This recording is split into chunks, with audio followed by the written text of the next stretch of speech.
What's going on, guys? It's Nick here, back with another video. Second episode in our team review series. We're going to do this each week, taking a look at one of the teams that you guys submit. We're going to be looking at championship teams, teams that missed the playoffs, teams that made the playoffs and then didn't win the championship, a whole assortment of teams. And we're going to basically see, take a look at their draft, take a look at the moves they made in season, take a look at their final roster, and see, can we make any big takeaways from that?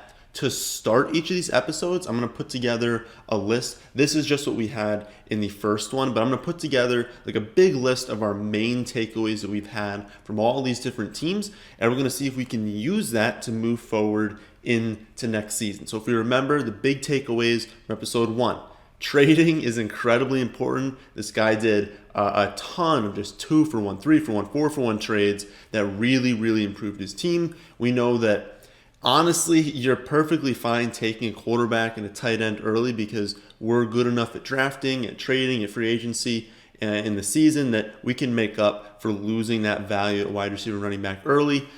Basically, moving forward, we're going to need these mobile quarterbacks. We're going to have to be taking one of these top 10 quarterbacks because we're getting to the point where they're just incredibly valuable. And then we need to look at a draft as a whole and make sure we're attacking value at the correct points. So seeing where is the value at running back, at wide receiver, at tight end, and making sure we're moving through the draft in a way that is beneficial to us and attacking that value. Because if there's value at a certain position, a certain point in the draft, we'll make sure that you actually need that position at that point in the draft. That's going to help you out in the long run.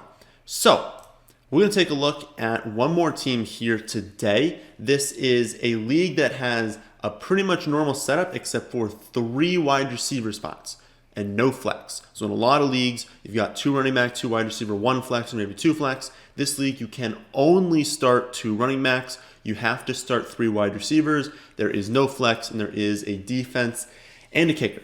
Other than that, it is pretty normal. It is standard scoring, but I don't know, the draft looks fairly normal anyways, so if you want to pretend it's half PPR, that's fine. It was standard scoring though, so a little bit of an emphasis on running backs.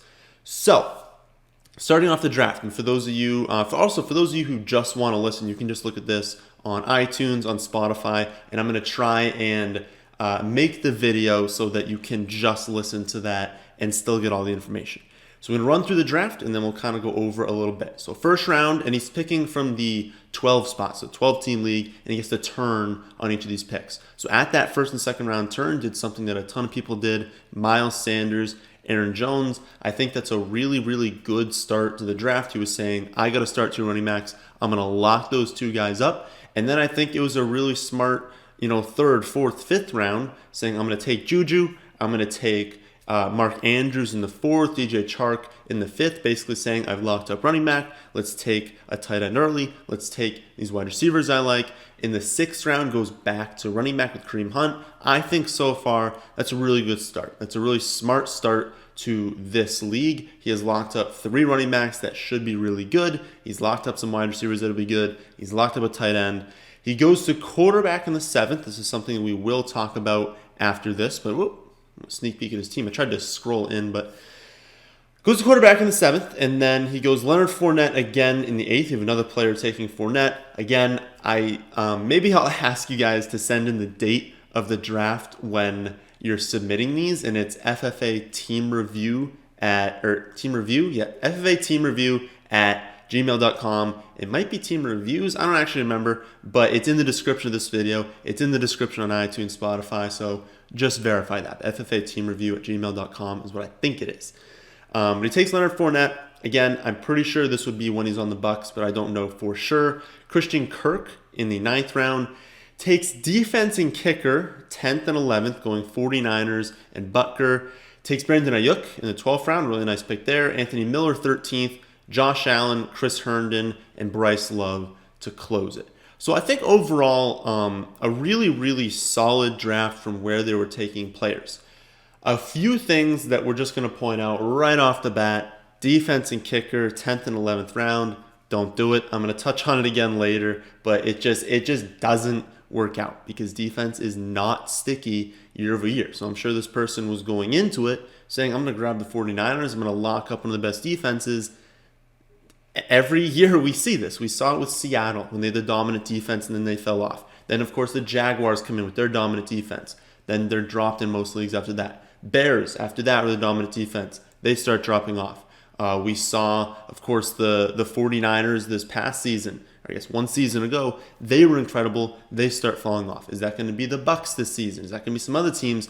I don't know. But basically the point is, every single year we see this where the top defenses are not necessarily the top defense the following season, and a lot of times they fall off a ton and you just end up dropping them. So you don't spend an 8th, 9th, 10th, 11th round pick on a defense. Just wait till the very end and stream it. And the same thing with kicker. I mean, we really don't know who the top kickers are going to be each season, but this season it was like Koo and Sanders were very clearly the top options and were drafted in pretty much no leagues. Like no one was taking those guys, and then ends up dropping Butker. So it's just don't take these guys early. That's one thing. One other thing I want to point out. Actually, we'll get to that in the takeaways. But this is his team. No, we won't do that yet. We'll go to, I believe it was this one. We'll go to this one. So trades during the season. Remember, when you guys submit these, I definitely want to know about the trades. It's not as fun going over the teams when there's no moves made. It's like, here's who I drafted. It's pretty similar at the end. That's not as fun. We want to try and incorporate trading and free agency into this. So the first person we looked at last week had just these epic trades. This person I wanted to show because the trades were beneficial to the team in the long run, these 3 trades, but it wasn't like just slam dunk, I traded these 4 players for this stud and it absolutely worked out. This is much more common for what you're going to see in trading. So he trades away Aaron Jones, remember that was the 2nd round pick, and then Christian Kirk, that was somewhere in the middle rounds, for Tyreek Hill and Jerry Jeudy. This one, I don't really think there's a clear winner here, but I'll say that Tyreek Hill was incredibly valuable in standard scoring with all the touchdowns. And so given that, as you'll see in free agency, he did add a little bit of running back depth, and he did have Miles Sanders who helped towards the end of the season. So, and of course, Kareem Hunt helped for a large portion of the season. And his wide receivers were lacking a little bit because of some busts. And so I think this is fairly lateral. I think this was you didn't really kill it with this trade, but it didn't hurt you because you still got an upgrade, honestly, Kirk to Jerry Jeudy, and then Aaron Jones and Tyreek Hill pretty even in this format because of how good Tyreek Hill is in the format, and then also you have to start 3 wide receivers. So that's a pretty lateral trade. This trade he was pretty bummed about. Gives away Juju. He said it was right before Juju started going off for Crowder and Moss. I can see the logic for sure because, again, standard scoring, Moss was a little bit good. At least we thought he was going to be good because of those touchdowns. Gets injured, kind of falls off. And then Crowder, this was probably the point of the season when we thought Crowder was going to be coming back from his injury, was going to be this target hog that he was to start the season. Kind of didn't work out that way. So definitely loses this trade, then makes it up, trades away Kareem Hunt for Myles Gaskin and Ahmed. That was really nice because we see some weeks where it's clearly Gaskin gets hurt. We see it's Ahmed, isn't the starter once Gaskin comes back. They were kind of just trading off who it was, but pretty much for the entire season, if Gaskin was healthy, he was the guy. If he wasn't healthy, Ahmed was the guy. And so that definitely worked out because Kareem Hunt was still valuable to end the season for sure, but was not as valuable as the combination of Gaskin and Ahmed was. So that trade was definitely good for him. As far as free agent moves during the season, we see Antonio Brown, T.Y. Hilton, Wayne Gallman, Jalen Hurts, and the Chiefs defense get added. Definitely some good moves there. Obviously, Hurts closed the season strong, but for most people, we see that he had Josh Allen, and so that was the exact situation I was put in. I had Josh Allen. I added Jalen Hurts. The Hurts addition was a fantastic move, but more than likely he wasn't actually using Hurts. So great pickup, but that probably didn't actually help the team. But Wayne Gallman was an excellent add. He was phenomenal for probably a month and a half to 2 months in the middle to late portion of the season. And then, of course, adding T.Y. Hilton during his explosion. Antonio Brown closed the season really strong. Those are some really good free agent moves. So what was the result of the season? This guy went 7-6 in the regular season, ends up winning the championship. I'm going to pull up his team. Nope. Here. So this is the final roster. Try and make it a little bit bigger for you guys. There we go. Can we scroll up? We cannot. Wonderful. So we'll make it a little smaller again. There. So we've got Josh Allen. This would be the starting lineup, I'm assuming, in the final week of the season. Of course, the projection is going to look weird because Tyreek Hill didn't play in the final week, and this is projections for week 16, or week 17. But final roster: Josh Allen at quarterback, Miles Sanders and Gaskin at running back, wide receiver Tyreek Hill, Antonio Brown, T.Y. Hilton, had Mark Andrews at tight end, Chiefs defense, and Sanders at quarterback. I really wish you could zoom in on the bottom there, but I can just tell you the bottom. DJ Chark was still on the team, and then you had the Wayne Gallman ad. Crowder was traded for, Ahmed traded for, added Lynn Bowden in free agency, and then the Panthers defense as a backup because they were a good streaming option in the final week of the season. So draft takeaways. What can we take away from this draft? Looking back, he ends up trading away or dropping 12 of his 16 picks. This is something that's common. I know that a lot of you guys are going to start pointing this out in every video. It's like, oh my goodness, they're trading away or dropping everyone on their team. Look back at your teams. If you're not doing this, then you are doing it wrong. You're not going to hit on the majority of your picks, and not everyone is going to be at their peak for the entire season. So if you're not looking at your players and saying, oh, well, this guy has had 3 or 4 really nice games in a row, and I can definitely trade high on him, you should be looking to do that. And you should be looking at free agency and saying, wow, there's some really nice options here. You can't be attached to your team. You've got to be having turnover in your team. So it's something we're going to see a lot, especially in championship teams, guys making important moves.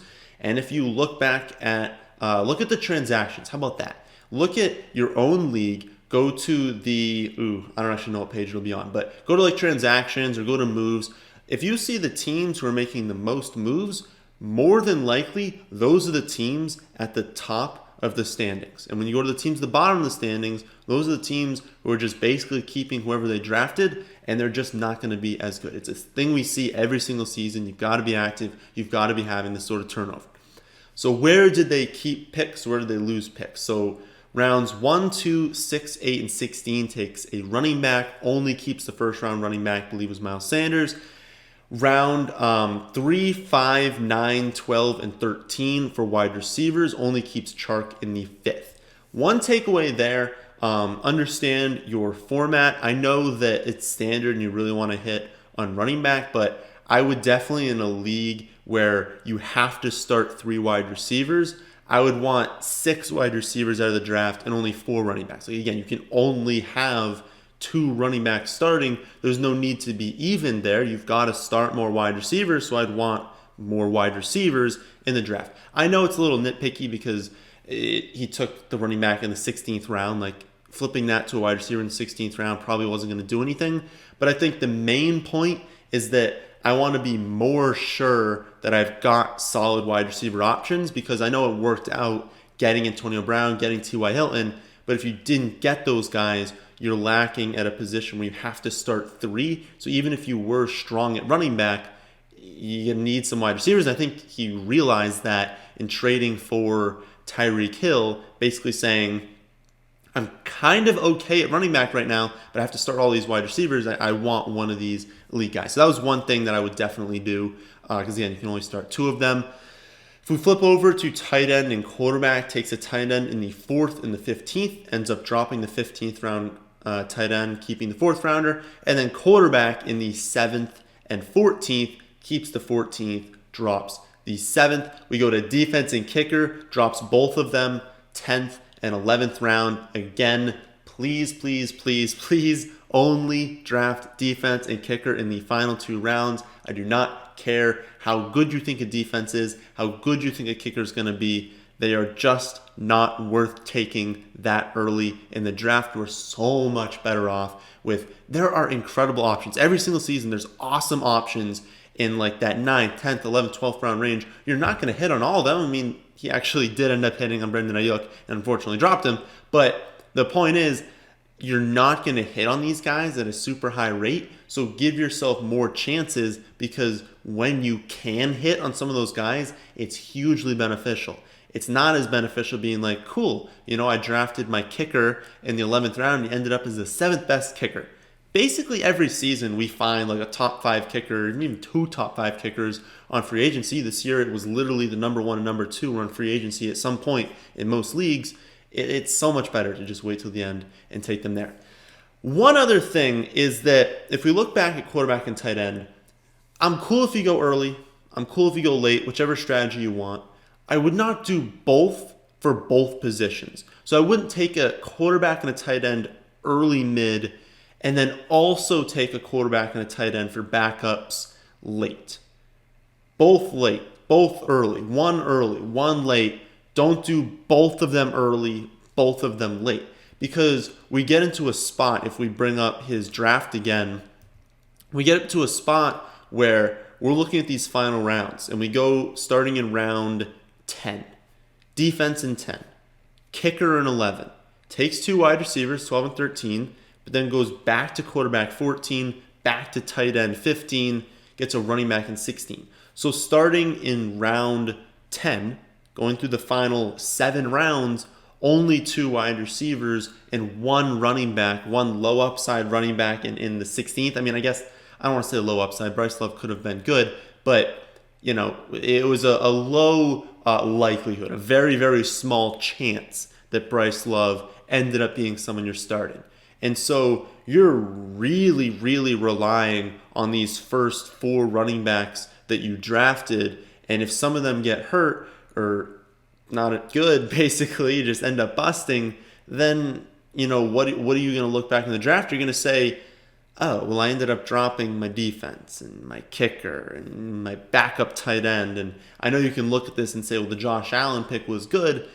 And I'm going to say, well, what could have you had with that pick? What could have you had with the 7th round pick and Matt Ryan? Like, there are just better ways of doing it than taking a tight end and a quarterback early and then taking them late. You're just giving yourself so much fewer opportunities to hit late. Because again, it's very difficult to hit in wide receiver and running back late. I mean, we see he does go 1 for 3, gets Ayuk, but ends up, unfortunately, like I said, dropping him. But if you give yourself, 2 more opportunities, or even just shifting down a little bit, like if you really, really want to do this, you can't take the defense and the kicker at that point. If you really, really want a backup tight end and a backup quarterback, you absolutely need to be taking them in like the 3rd and 4th last rounds, and then you've got to be taking defense and kicker later, and you've got to be taking these wide receivers and running backs earlier, because expecting to hit on your 13th round wide receiver, your 16th round running back is unrealistic. And so now your starters have to hit.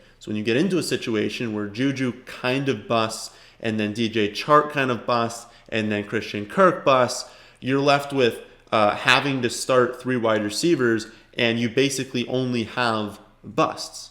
But if you gave yourself a little bit more of an opportunity in that like mid to late rounds there, then you could have hit and it could have saved a little bit. Again, he won the championship, so I'm nitpicking a championship team. But if we look at the other team we looked at, didn't win a championship, they were still built a little bit stronger. It was a little bit more of a dominant team. Honestly, this guy went 7-6, probably peaked. I mean, that's something we're going to look at with the season on takeaways. Definitely benefited from spiked weeks, and that's something we talk about, getting players who have a high ceiling, even if your average projection isn't necessarily going to win the championship on average.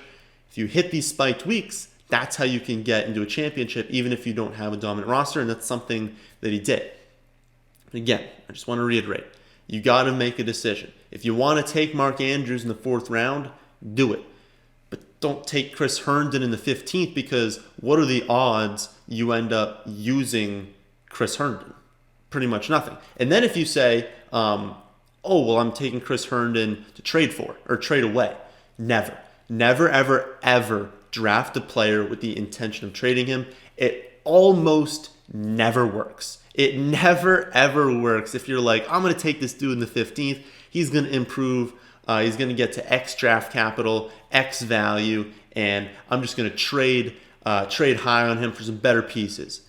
It doesn't work out like that. You've got to draft players you think can reach their upside and actually benefit your team instead of, because then it's like he has to do good. You have to find the right time to trade him away. Then someone has to actually trade him away and you have to get pieces that you want. Like so many things need to go right for that to hit. Just draft players you can actually use in your team, and it's pretty unlikely you're going to use Chris Herndon taking, a 4th round tight end. So biggest takeaway there is cool if you go early, cool if you go late, but don't do early and late for both quarterback and tight end while also picking defense and kicker in those like mid to late rounds. It just really, really hurts your upside. Season takeaways though. 7-6, so it wasn't like a dominant season, but that's typically good enough to get into the playoffs. And what do we say? You just got to make the playoffs. I made the playoffs with a 6-7 record in one league because my points for were fairly high. And I was, like a big tie, but I had the lead in points for, and I ended up making the championship, just didn't get there. But you just need to make it. And then if you've got enough upside on your roster for each player, then you're going to be in a good spot, because if we looked at their starting lineup here, pretty much everyone has 25-point upside. Josh Allen, more upside than basically any quarterback has. Miles Sanders to close the season, absolutely had upside. Myles Gaskin, yeah, you're going to tell me he didn't go off. Tyreek Hill, Antonio Brown, T.Y. Hilton, these are all players. Mark Andrews, all these dudes have 25, 30-point ceilings. That's what you want. So even if you're suffering a little bit in the projection on some players, you want to look at their ceiling and say, hey, I lose some of these matchups on average, but when my team hits, I win the championship. And that's what happened with this guy, and that's why he ended up winning the championship, was because of this weekly ceiling of all his players. Other than that, though, decent trades. I'm not going to say he blew it out of the water with the trading. They were decent trades. They were smart trades. Did pretty nice waiver moves, ends up grabbing Antonio Brown and T.Y. Hilton and Gaskin. That really definitely helped him make it into the playoffs. Dropping Ayuk probably wasn't the best move, but we're going to make decisions like that that aren't going to work. I think a big takeaway there is you don't need to go 12-2, and you don't ever need to give up. If you're drafting a team and you see it's looking like Chark's going to bust, and it's looking like Miles Sanders is going to bust, and Mark Andrews, honestly, for most of the season wasn't all that good. And you're looking at your whole roster, Christian Kirk, and you're like, oh my goodness, Leonard Fournette, like all these guys are busting, you can still win the championship. Make some trades, make some waiver moves, and just try and get a team that's got some upside, and you can win a championship. So I think that's basically it for this episode. I think if we're going to look back on the takeaways, which I will do before next week's episode, the biggest one from this is the defense and the kicker got to be in the final round, and then it's got to be quarterback and tight end. Take them wherever you want in the draft, but if you're taking them both early, don't also take them both late, because it really limits your chances for upside. So that is the end of this one. Hope you all enjoy. If you did, then how about hitting the like button, and how about subscribing to the channel if you're new? Thanks for watching.